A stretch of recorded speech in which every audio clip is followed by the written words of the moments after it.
올해 우리 나이로 90세인 척스윈돌 목사님이 자녀 양육에 관련된 책을 쓰셨는데 읽다가 한 대목에서 멈췄습니다.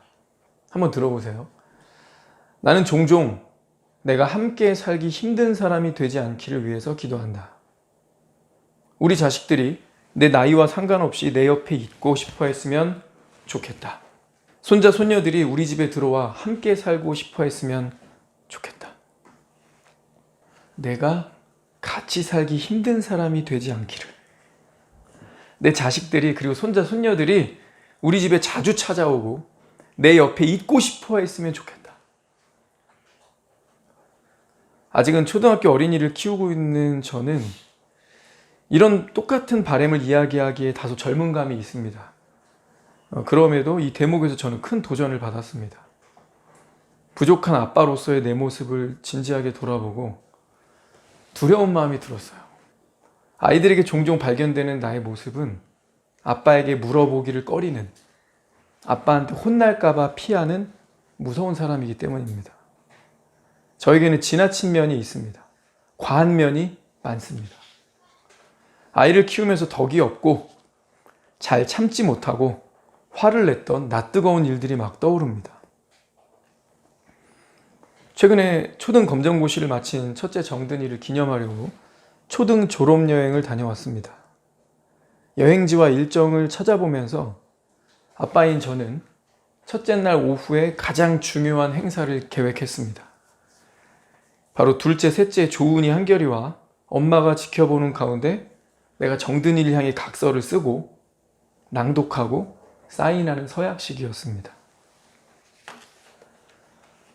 결혼하고 아내에게 사과하면서 몇 차례 구두 서약을 했던 기억이 납니다.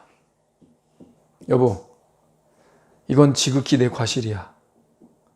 확실한 100대 빵. 미안해. 내가 당신을 이해하지 못했어.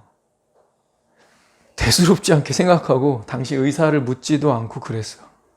돌이켜 생각해 보니까, 그리고 당신 이야기를 듣고 보니까 이제야 이해가 되고 입장 바꿔 생각해 보니 이건 분명 내 잘못이 맞네. 이건 내가 반드시 고칠게.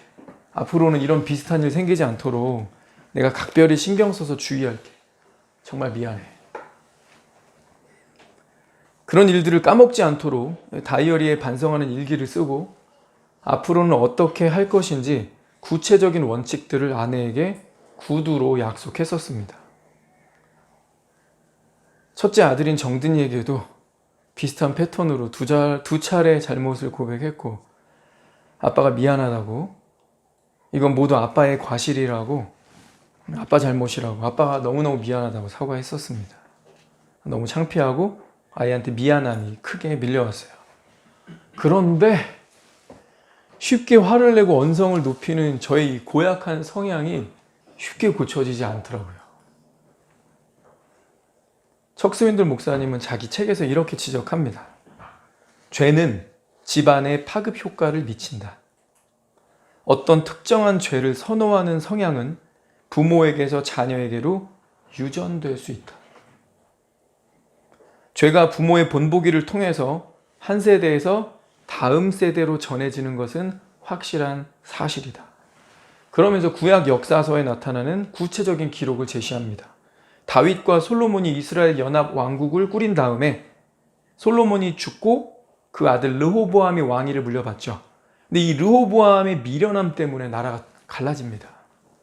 유다와 베냐민 이 두 지파만 남고 나머지 10개 지파는 장군 출신이었던 여로보암을 따라서 북왕국 이스라엘을 건설합니다. 여로보암이라는 왕은 세 종류의 악행을 저질렀습니다. 반역, 우상숭배, 호색. 성경은 여로보암 이후의 북왕국 왕들이 여로보암의 죄에서 떠나지 않았다. 여로보암의 죄에서 떠나지 않았다. 이 말을 무려 14번이나 기록했습니다. 아브라함에게서 이삭, 이삭은 야곱에게로, 야곱은 각 아들들에게로 각 세대마다 거짓말하는 죄를 다음 세대로 물려줬습니다. 저와 여러분도 집안의 내력을 잘 살펴보면 틀림없이 그런 반복이 보일 겁니다. 중독자 부모는 중독자 자녀를 만들어냅니다. 잔인한 부모 밑에서 잔인한 아들, 딸이 나올 확률이 높겠죠. 속이는 부모는 속이는 자녀를 낳습니다. 척스 윈돌은 이렇게 고백해요. 내 집안에서는 급한 성미가 대물림됐고 대화를 해보니 아내 집안에서는 분노가 대물림되었다. 아이들이 어릴 때 우리 부부는 함께 밤늦도록 식탁에 앉아서 이 주제를 공부했다. 그리고 마침내 부부는 이렇게 이야기했다 합니다. 당신이나 나나 물려받은 해로운 성향들이 있는데 이제는 그걸 깨뜨립시다. 그 성향들은 우리 대에서 끝나야 돼요. 우리 아이들에게는 뿌리 내리지 못하게 막읍시다. 그리고 독자들에게 이렇게 얘기합니다. 당신 집안의 내력을 잘 살펴보라. 당신에게 영향을 미치는 해로운 성향들을 찾아보라. 당신 자녀들에게는 그것을 물려주지 않겠다고 지금 결단하라. 저는 두려웠습니다. 내가 이 고약한 습관, 화를 잘 내는 성향을 지금 고치지 않으면 내 아이가 정서적으로 아프겠구나. 내가 아이에게 해로운 성향을 심어주는 최악의 아빠가 될 수 있겠구나. 알았으니까 척스 윈돌 부부처럼 내 안에 있는 해로운 성향을 깨뜨려야겠다. 반드시 내 대에서 끝나야 한다. 아이에게는 뿌리 내리지 못하게 막아야 한다.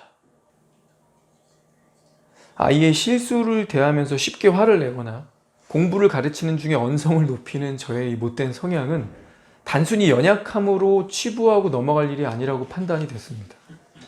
아이에게 상처를 주는 일이고 분명 해로운 것이다. 꾸지람과 채찍, 징계와 훈계에 대해서 성경이 이야기하고 있고요. 때때로 매를 들 수도 있지만 저의 성향은 분명 지나쳤습니다. 아이가 아빠 무서워서 안 배울래요 이러잖아요. 이건 내가 잘못한 거예요. 모든 수단을 강구해야 한다고 느꼈습니다. 그래서 부끄럽지만 다시 한번 각서를 썼습니다. 전보다 구체적으로 쓰고요. 둘째와 셋째 아이들 다 보는 데서 천천히 썼습니다. 일부러 아이들이 제가 각서 쓰는 걸 지켜보게 했어요. 그리고 아내까지 포함 모두 앞에 공적으로 낭독했습니다. 제목은 각서라고 쓰긴 좀 민망해서 더 좋아질 우리 가정을 위한 아빠와 정든이의 서약, 그리고 아빠 편, 이건 제가 쓰는 거고요. 정든이 편, 정든이가 쓰는 겁니다. 밑에 서약자 본인, 아이들 셋 사인 다 썼어요. 날짜까지. 이정든은 아빠에게 하나님이 주신 최고의 선물이다. 하나님은 정든이를 잘 돌보고 먹이고 가르치도록 아빠에게 맡기셨다. 그러나 아빠는 어리석고 부족하여 정든이에게 실수하고 상처를 주기도 했다. 이제와 돌아보면 마음 아프고 눈물 날 만큼 미안한 일이 많았다. 아빠는 크게 후회했으며 돌이켜 반성했다. 다시는 이런 일이 발생하지 않도록 주의하고 적극 노력할 것이다. 아빠는 다음과 같이 달라질 것이다. 첫째, 친절한 아빠가 될 것이다.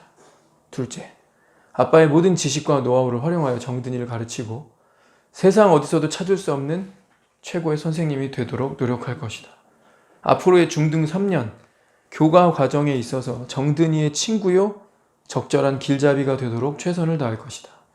그러니 정든이도 아빠의 이전 과실들을 용서하고 잘 따라와 주길 바래요. 정든이도 잘 배우겠습니다. 좋은 환경을 하나님이 주셨으니 허투루 보내지 않겠습니다. 열심히 하겠습니다. 하나님의 영광을 위해 3년을 성실하게 임하겠습니다. 게으르거나 불평을 늘어놓지 않고 할 때 하고 놀 때 놀겠습니다.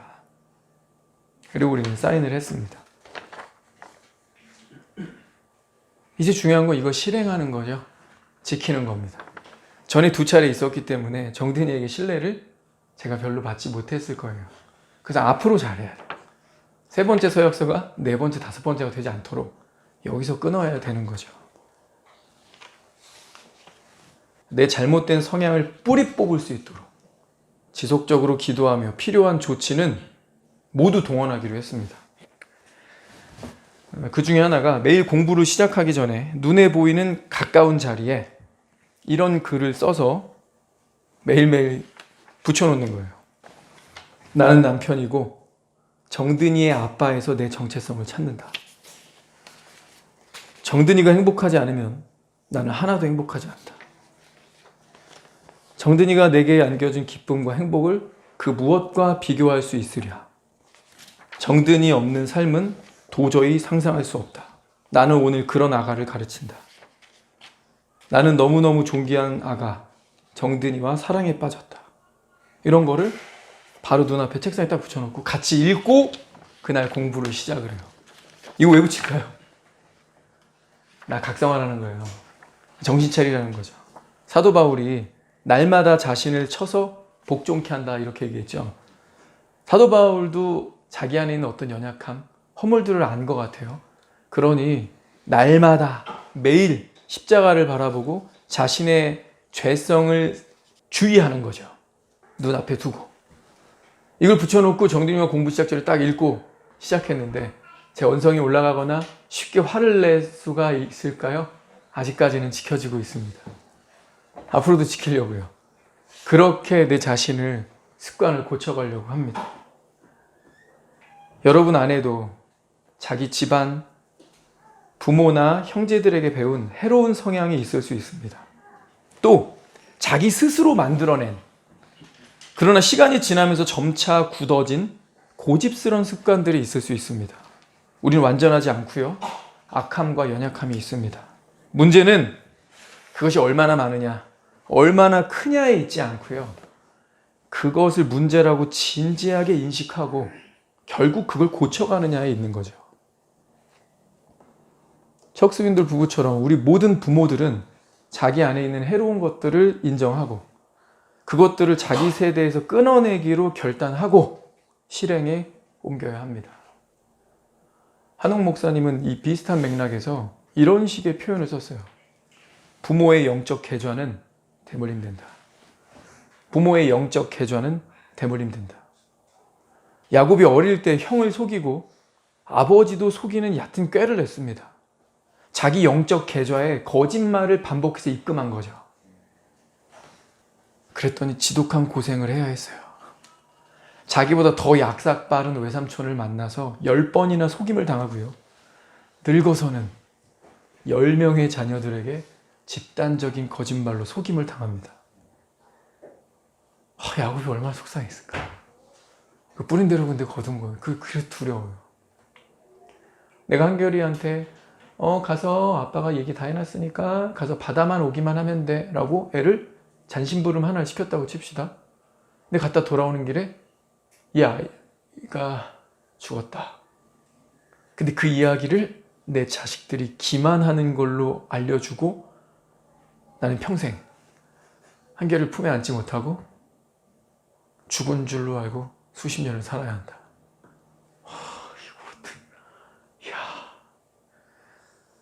야곱 고생 많이 했구나. 자식한테 속았고 다 큰 다음에 만나면 뭐해? 그래도 살아있으면 되나? 난 아닌 것 같은데. 관계는 추억이잖아요. 그 떨어져 있는 기간 동안 한 번도 안아보지 못하고 밥도 먹이지 못하고 사랑해주지 못하고 사랑받지 못하고 뒤늦게 살아있다는 것만 확인되는 게 그게 그렇게 중요한가? 그 13년을 잃어버렸는데 거짓말로. 우리가 아이들의 장래를 위해서 적금도 들고요. 결혼할 때 노잣돈을 쥐어줍니다. 부모가 없어도 자녀가 잘 살기를 바라는 마음에 사망보험도 들어놓습니다. 그런데 성경은 말하고 있어요. 부모가 자식을 위해 해줄 수 있는 최고의 축복은 부모가 하나님 말씀대로 사는 것이다. 우리 아이들이 부모인 내가 있든 없든 언제 어디서 무엇을 하든 자발적으로 말씀 보고 자발적으로 기도하고 하나님과 교제할 수 있게 가르치는 것, 이게 가장 좋은 것, 가장 중요한 게 아닐까요? 이것이 하나님이 기뻐하시는 영적 대물림이고 내 아이에게 줄 수 있는 최고의 자산입니다. 오늘 읽었던 본문 6장이죠. 우리 5장 9절 10절을 보겠습니다. 신명기 5장 9절 10절. 그것들에게 절하지 말며 그것들을 섬기지 말라. 나 내 하나님 여호와는 질투하는 하나님인즉 나를 미워하는 자의 죄를 갚되 아버지로부터 아들에게로 3, 4대까지 이르게 하거니와 나를 사랑하고 내 계명을 지키는 자에게는 1000대까지 은혜를 베푸느니라. 성경은 우리가 하나님께 순종하고 하나님을 따를 때 그 자손이 1000대까지 이르는 축복을 주겠다고 약속하십니다. 약속하셨으니까 말을 뱉어놨으니 그분이 책임지시겠죠. 우리한테 필요한 건 믿음이에요. 아, 진짜 1000대까지? 내가 똑바로 하니까 자손의 1000대까지 복을 받는다고? 이걸 믿을까 말까 결단하세요. 우리는 살면서 수많은 선택을 합니다. 그렇게 순간순간 선택하는 그것들이 우리의 자녀와 우리의 손주들 그리고 그 다음 세대에 이르기까지 엄청난 영적 파급을 미친다는 사실, 우린 이거를 깨달아야 합니다. 갈라디아서 6장 7절 이렇게 얘기하고 있죠. 스스로 속이지 말라. 하나님은 업신여김을 받지 아니하시나니 사람이 무엇으로 심든지 그대로 거두리라. 스스로 속이지 마라. 이게 너도 아는 사실 아니냐. 근데 왜 너 스스로 자신을 속이려고 그래? 너도 알고 나도 알고 우리가 알고 하나님도 알고 모두가 아는 사실 있지? 심은 대로의 법칙이다. 네가 하나님을 무시하고 막사한다 해도 심은 대로의 법칙은 깨지지 않는다. 심은 대로의 법칙은 자녀 양육에도 그대로 적용됩니다. 내가 지금 해결하지 않고 대충 넘어간 나쁜 습관들,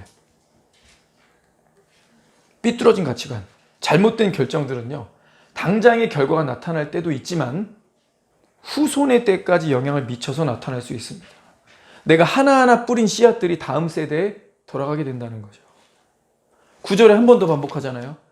우리가 선을 행하되 낙심하지 말지니 포기하지 아니하면 때가 이름에 거두리라.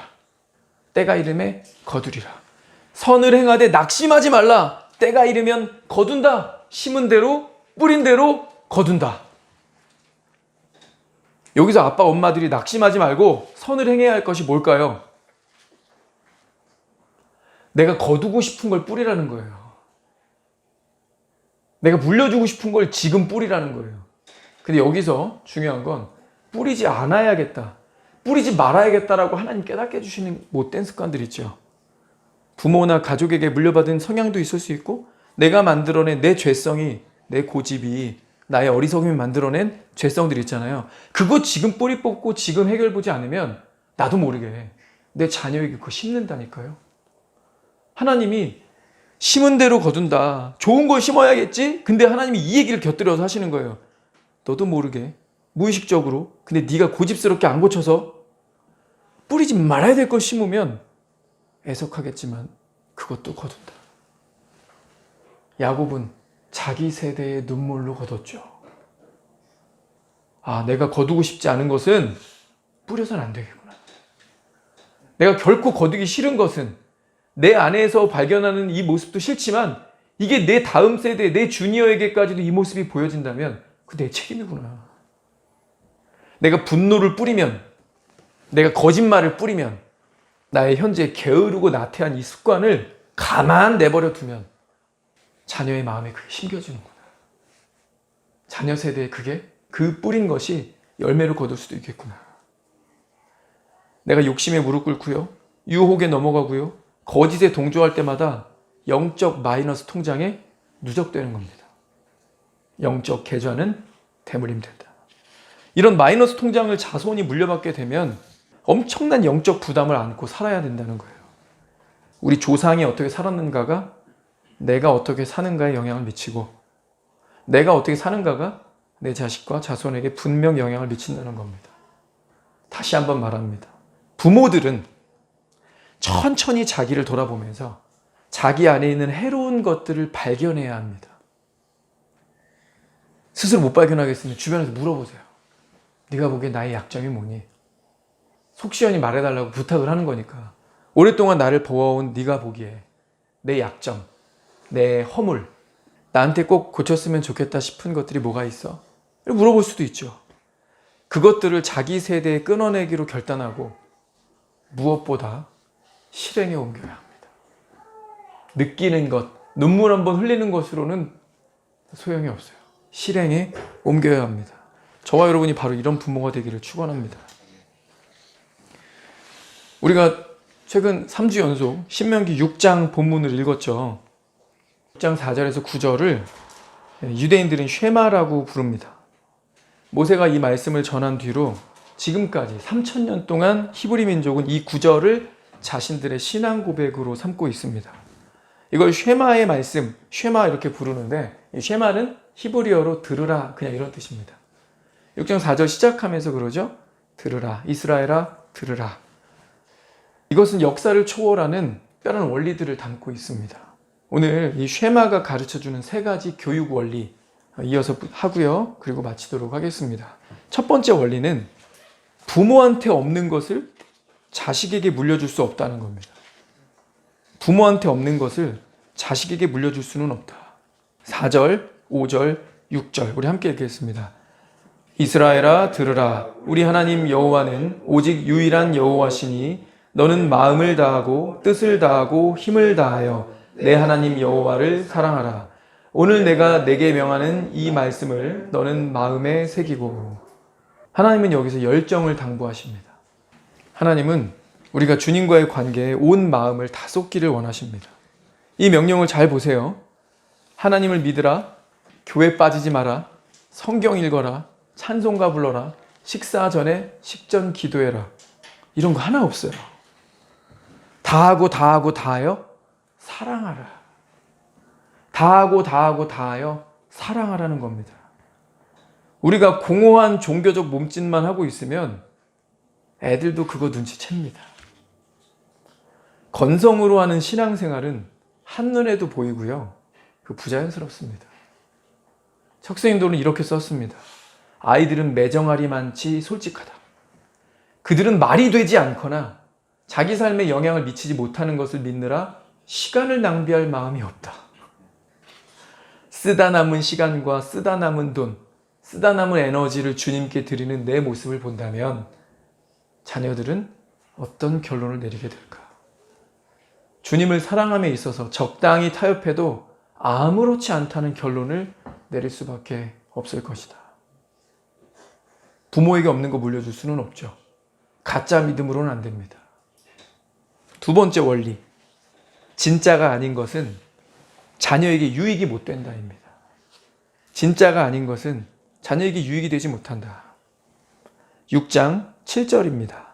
내 자녀에게 부지런히 가르치며 집에 앉았을 때에든지 길을 갈 때에든지 누워있을 때에든지 일어날 때에든지 말씀을 강론할 것이며. 가르침이 이루어져야 할 때와 장소를 한번 봅시다. 여기 교회 예배당에 대한 말은 한마디도 없습니다. 그렇죠? 안식일이나 절기나 제사에 대한 말도 없습니다. 유대인인데 유대인의 절기 얘기할 수도 있잖아요. 없습니다. 종교에 대한 내용 하나도 없습니다. 기독교는 지식 자체가 아니라 관계예요. 관계입니다. 교회 놀이하는 자리는 여기 어디에도 없습니다. 한국의 미래를 준비하는 사람들, 한미준이 2005년도에 한국갤럽과 연대해서 비용을 내고 오랜 세월을 거쳐서 전국 5,600명에게 설문조사를 해서 책을 냈습니다. 이 땅의 기독교인 중에 40%는 내세를 믿지 않는다고 말했습니다. 2005년 결과예요. 지금 한 18년 지났는데 급속도로 이 세상이 세속화됐죠. 지금은 비율이 훨씬 더 처참할 겁니다. 이 당시만 해도 기독교인 중에 40%가 내세를 믿지 않는다. 천국과 지옥을 믿지 않는데요. 그럼 이들은 교회 왜 다니는가? 교회를 왜 다니는가? 현세적인 필요 때문에. 현세적인 위로와 평안과 문제를 해결하고 싶은 종교심 때문에 교회를 다닌답니다. 하나님 사랑해서가 아니에요. 믿어서도 아니에요. 그죠? 자신의 현세적인 어떤 필요를 채우고자. 조심하지 않으면 우리는 진심은 없는 채 교회라는 가면을 쓰고 교회 용어들을 청산유수로 뿜어내면서 자녀들에게 위선을 전달할 수 있습니다. 자녀 교육은 일관성이 있어야 하고 삶의 모든 부분에서 이루어져야 한다는 말이죠. 내가 장을 볼 때, 은행에 앉아서 대기하는 줄에서, 교통체증이 밀려오는 도로 위에서 내 신앙을 볼 필요가 있습니다. 내 일상생활의 모든 부분에서 말입니다. 기독교에서 진실성을 빼면 남는 것은 겉보기에만 종교적인 요식행위, 마음 빠진 의식들 뿐이죠. 진실함은 우리의 성품을 시험합니다. 내 믿음이 진실한지, 하나님과 내 관계가 사실인지를 시험합니다. 그리고 그 과정들을 우리 자녀들이 지켜보고 있어요. 미국 코미디언 중에 길다 레드너라는 사람이 있는데, 이 사람 죽기 전에 책을 하나 썼어요. 근데 그 책에 이런 내용이 나옵니다. 내가 어렸을 때 사촌에게 개가 한 마리 있었다. 그냥 잡종개였다. 그 개가 새끼를 뱄다.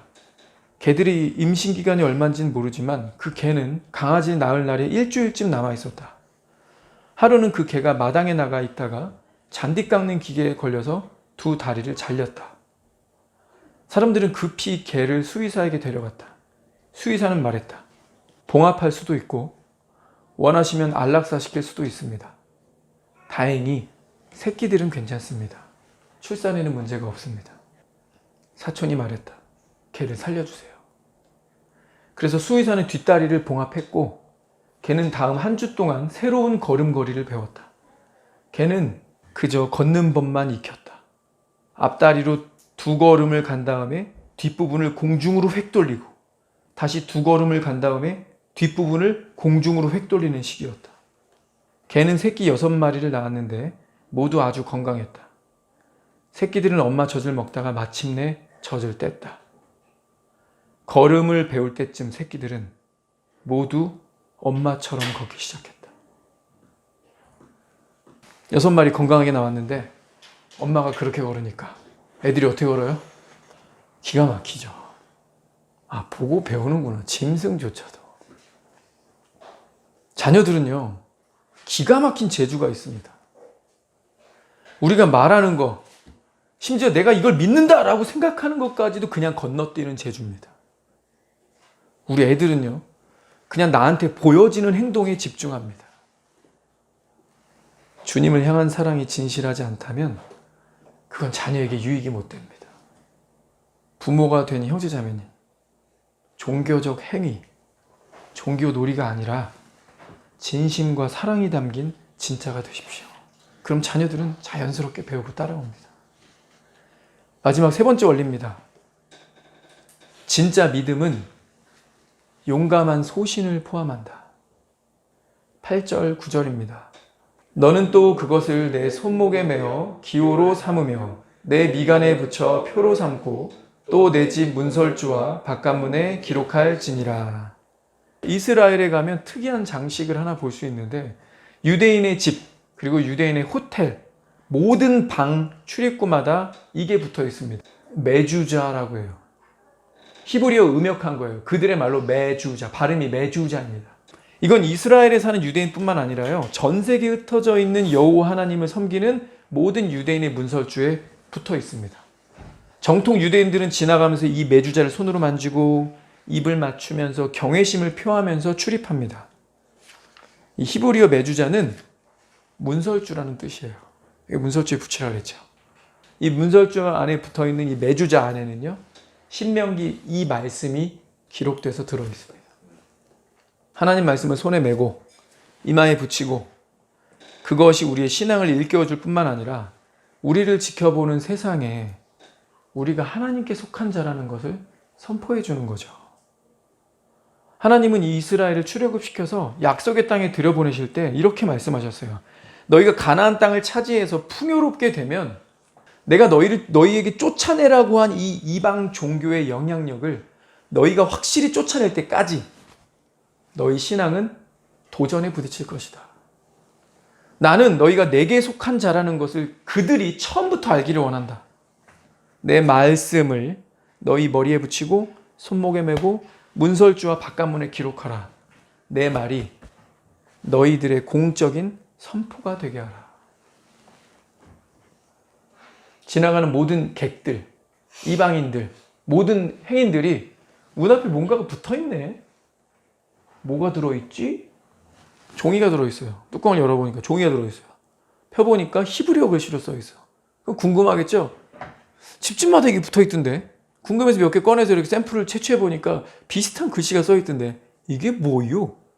궁금해서 물어보겠죠? 자녀들도 물어볼 거예요. 아빠, 왜 우리나라 집집마다 이름 비슷한 게 붙어있어요? 여기 뭐 들어있어요?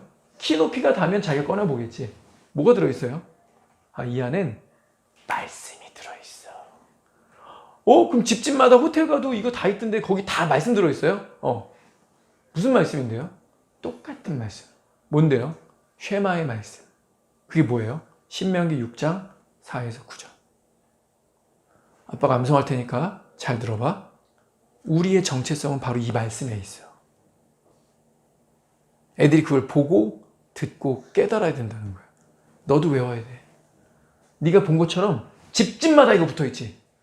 집집마다 붙어있는 이 안에 똑같은 말씀 들어있어. 유대인이라면 우리의 정체성은 하나님께 있다는 거야. 그러니 우리 들어야 돼. 그리고 너는 나한테 가르침을 받아야 돼. 어딜 가든지. 그럼 부모의 권위도 서는 거죠. 그 말씀이 써있잖아요. 앉아있든 일어나든 집에 있든 밖에 나가서 길을 행하든 부지런히 이 말씀을 강론하고 가르치라. 문설주에 붙이라. 바깥문에 붙이라. 손목에 메고 미간에 붙이라. 그래서 아빠가 했잖아. 하나님이 하라고 했으니까. 아빠는 순종했는데 너도 순종해야 돼. 권위가 선다는 거죠. 믿음의 가정을 이루고자 하는 부모에게 하나님은 하나의 표식을 전제하신 거예요. 네가 내 백성이면, 네가 내 새끼면 드러내고 살아. 내 백성인 거, 내 자식인 거 부끄러워하지 마라. 기꺼이 드러내라. 뭘로? 말씀을 기록함으로.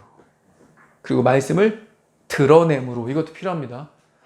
하나님은요, 더 중한 바 의와 인과 신은 버렸도다 할 때 이것도 버리지 말라고 그랬어요. 뭔데요? 박하와 근체와 채소에 11조는 들이되. 겉으로 드러나는 행동, 순종, 보여지는 것, 이거 버리라고 하지 않으셨어요.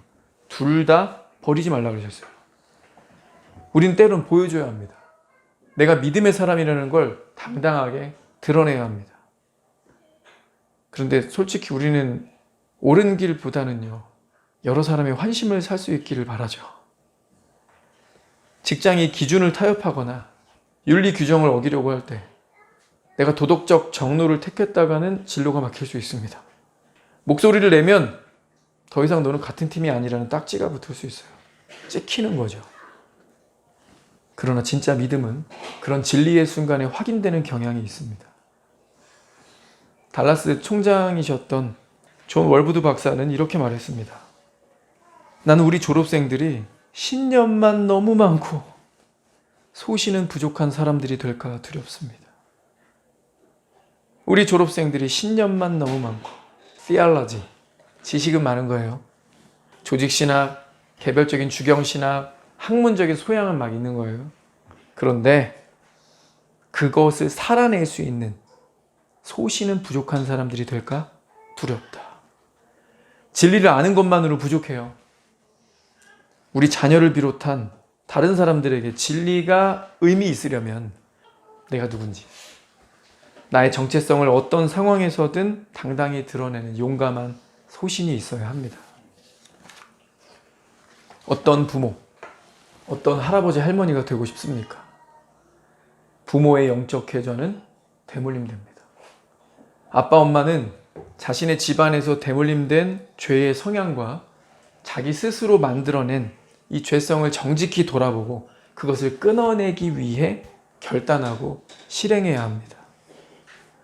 뿌린 대로 거둔다고 했죠.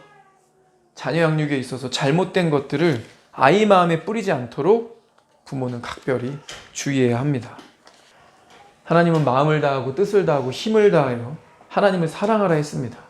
나에게 없는 것을 아이에게 줄 수는 없죠. 건성으로 하는 종교 예식, 교회 참여, 아이들이 대번에 알아봅니다.